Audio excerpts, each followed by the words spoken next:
Ce livre de cuir aux lettres dorées pourrait bien être une Bible datant de plus de 1500 ans. Le manuscrit a été redécouvert en Turquie il y a peu, après avoir été saisi en 2000 lors d'un coup de filet contre des contrebandiers.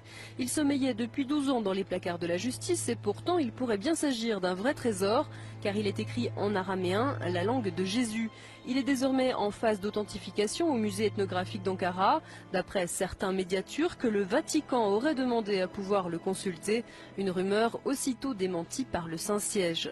Certains journaux avancent aussi que cet ouvrage pourrait être l'évangile de Barnabé, un texte dans lequel Jésus citerait l'avènement du prophète Mahomet.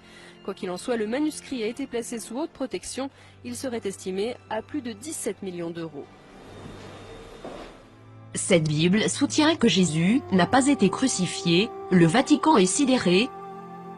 Cette Bible a été découverte et gardée secrète, en 2000 et contient l'évangile de Barnabé, un disciple du Christ, qui soutient que Jésus n'a pas été crucifié, qu'il n'était pas le Fils de Dieu, mais bien un prophète. Cette Bible soutient aussi que l'apôtre Paul est appelé l'imposteur, que Jésus a fait son ascension tout en restant vivant et que c'est Judas Iscariote qui a été crucifié à sa place. Authenticité selon les rapports, les experts et les autorités religieuses, à Téhéran, insistent sur le fait que le livre est un original. Il est écrit avec des lettres dorées, sur du cuir relié et il est écrit dans la langue araméenne, qui était la langue parlée par Jésus. Le texte principal maintient une vision similaire à celle de l'islam, contredisant les enseignements du Nouveau Testament de la chrétienté.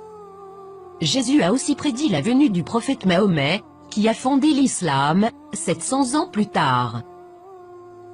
Plusieurs croient que, durant le concile de Nicée, l'Église catholique a choisi la forme qu'aurait la Bible, omettant l'évangile de Barnabé, parmi d'autres, et favorisant les 4 évangiles que nous connaissons aujourd'hui.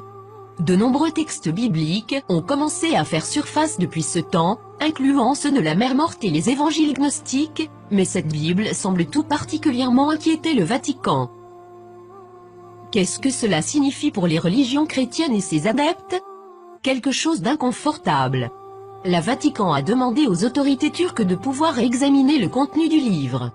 Maintenant que ce livre a été découvert, accepteront-ils cette preuve? La nieront-ils? L'appelleront-ils un « mensonge musulman », comme l'a fait le magazine Truth en 2000?